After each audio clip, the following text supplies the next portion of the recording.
పోయినసారి జనం బాటకు వచ్చినప్పుడు ఒక్కొక్కరిని పలకరించి చూసినాం.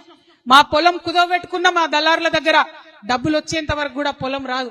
అట్లా పొలం ఎకరాలు కోల్పోయినటువంటి రైతులు అనేక మంది ఉన్నారు. మరి వాళ్ళందరూ కూడా కలెక్టర్ గారి సమక్షంలో మాట ఇచ్చి 2 నెలలైంది, ఇంతవరకు కూడా బకాయిలు ఇస్తలేరు. ఇప్పుడు ఎగబెట్టేటటువంటి ప్రయత్నం చేస్తా ఉన్నారు. కాబట్టి గద్వాల ఖచ్చితంగా రావాల్సిందే.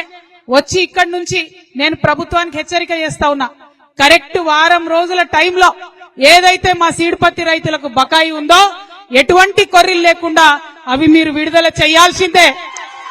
మీరు గనక అవి విడుదల చేయకపోతే అవసరం అంటే తెలంగాణ వ్యాప్తంగా ఉన్నటువంటి వాళ్ళందరం కూడా ఇదే గద్వాలకు వస్తాం, ఇక్కడే కూర్చుంటాం, దీక్షకు దిగుతాం. బిడ్డ జాగ్రత్త.